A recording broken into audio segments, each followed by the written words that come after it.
Now, I'm just going to speak very share her work in what she's doing in Chamrajnagar. She has a very interesting title to her talk. Give me a minute. Maybe you should mention it yourself. Yeah. Basically, as I discussed with Sharda, it will be called Manifestations of Three Emergencies in Rural India. But I'd first like to congratulate Prasanna, Sharda and the team for all their wonderful work. Not just for Ragi Kana that's past 7 years, crossed the Rubicon as such, but also for all the work, Charaka, etc., which has always been a beacon of hope for us and really has held our morale during great moments of difficulties. So thank you, Prasanna, very much. I want to just broadly flag why we have to understand the three emergencies that are impacting the whole world and also which is very specifically being manifested in rural India. I think to look for sustainable livelihoods and as Prasanna said very rightly, to look for alternatives to the Western directed industrial urban models is to really to frame our work within these three big emergencies, which have great implications for all of us. The first emergency, as many of you know and also mentioned earlier, is that of great economic inequality itself, which all the data that you read for India and also across the globe are looking at how a small, very small proportion of people, just families, actually have access to huge amounts of assets, to natural resources and to very big capital itself. For India, as it shows, just 100 families owning something like 40% of what could be our GDP and also huge amounts of natural resources and capital. Just to give data that just came out a few days ago, it shows a contrast of an average of about 240 rupees for the average worker in India who earns that much. Adani's income per day is about 1,200 crores per day. So this is the kind of great economic inequality that we're talking about at the statistical data level. But it's manifested in rural India in the extent to which all that Prasanna described is true. There is, Bhargavi, you mentioned new rules that enable a consolidation of land holdings. More and more people are able to, because of privatization, corporatization, and the removal of land ceiling acts, there is a consolidation of holdings taking place.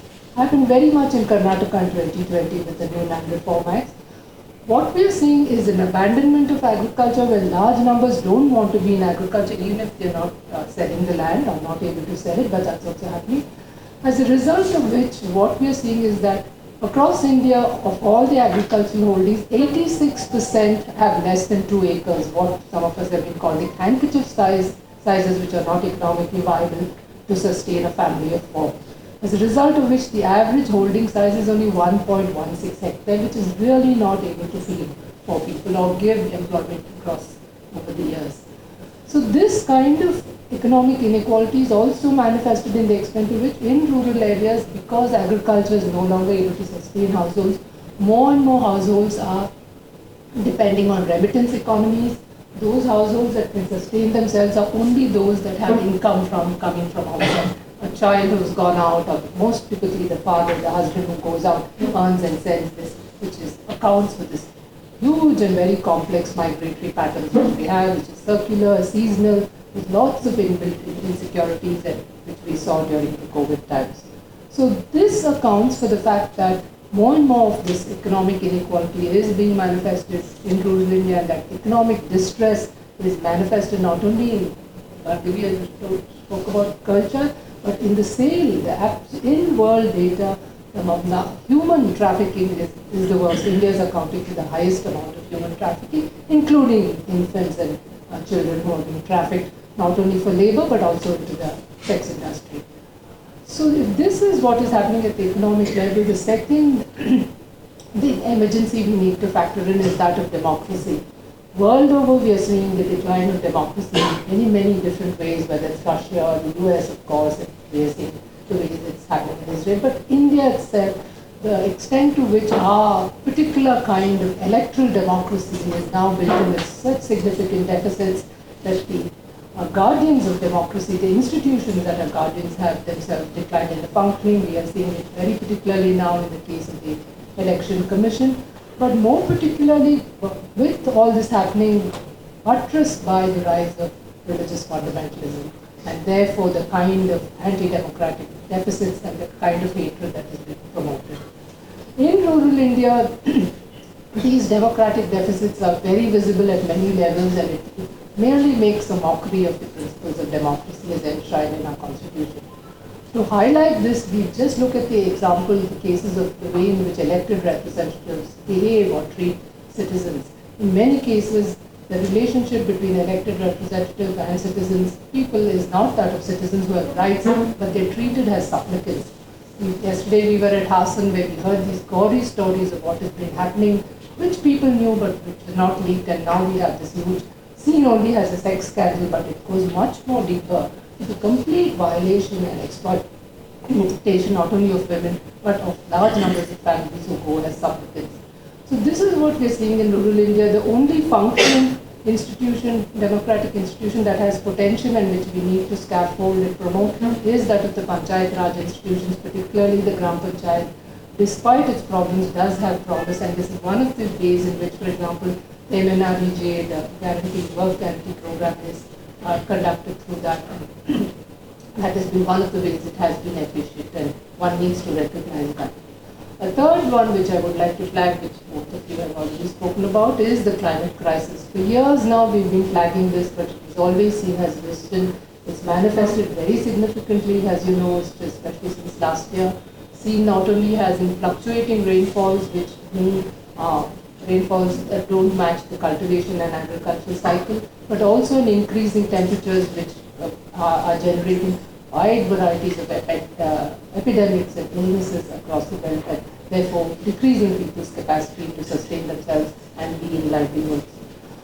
More particularly, this climate change is exacerbated. We've been telling people it's not just climate change that happens at a macro level, you know, the melting oceans, etc., increasing temperatures, etc. They are situated in local contexts where there is extant degradation of natural resources, of forests, of water resources, soil depletion, loss of biodiversity, loss of local seeds, which should have been there for cultivation, etc. So it's a combination of those in India, which in rural India is making it very, very difficult to have sustained livelihoods. So it's in that context, if we must look at alternatives that Prasanna flagged, sustainable livelihoods cannot just be hinged on keeping the ecological balance in mind. All three issues have to come together. That which has to be ecologically sustainable has to also be socially just. In our context, in a very highly differentiated society marked by such inequalities, we have to look at social justice issues in a very significant way and ways to address them. And thirdly, of course, economic equity, in which when I spoke about the first economic inequality, to address that there cannot be this accumulation of resources and capital with a few and deprivation that marks the lives of large masses of people. So it's in that context that alternatives must emerge. No longer can the Western paradigms of the inevitability of the great march of rural people towards the urban industrial. We also know that the industrial model itself stands now on wobbly feet. It's decreasing very significantly with new technologies that are defining the conventional industry. But urbanism has a way of life which then needs to be questioned, and the growth and productivity models that need to be questioned very significantly. I think India also has this, despite all these problems, the potential, the alternatives that Ragi, Kana, Charaka and all have told us indicates that we now need to draw this wealth of knowledge systems that we have, the wealth of skills that have been diminished significantly but are still there as remnants, and also large numbers of people who are ready to, in some ways, to look at alternatives. But it is policy directions that we need, and we need much more consensus and acceptance by key players who can look at these alternatives as significant. Thank you very much. Thank you, Ragi. If I can take 2 more minutes of yours, maybe you should share a little bit about the work that's happening at Punarchith. Yeah, very hesitantly because it's very preliminary kind of work and nothing to flag as such. Still, a lot of issues to be resolved. Basically, we're based in Chamarajanagar, which is a drive district. We tried since the past 12 years to initiate a program for rural youth. It's called Integrated Learning Program. We encourage youth to be engaged with their land, even if they don't have land, to be in agriculture, sustainable agriculture, but also to look at local processing. For example, the produce that comes is also processed and sold so that the economy is sustained in local areas. But we also give a lot of importance to what we call active citizenship. How do they engage with the panchayats, the local institutions, understanding power, issues of power, caste, gender, etc. So that's our flagship program. But we've also restored a 7-acre piece of land, restored its soil, its water. We brought the water levels up to the well, only by harvesting rainwater, but also increasing seed development. We have a very small seed bank. But more particularly, training local people, young people, to take over this, to run it by themselves is what we're trying to do. Right now, we have youth from 13 districts of Karnataka who come to us. And we're hoping that more and more we would try and institute some of these learning packages as alternative learning. That is not, learning is open, it's land, it's world-based, as experiential learning. It's not just textbook and not just exams.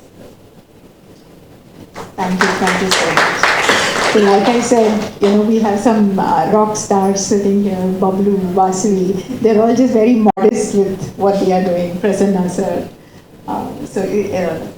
Their website is also very interesting. They're also documenting a whole lot of traditional knowledge, working on biodiversity.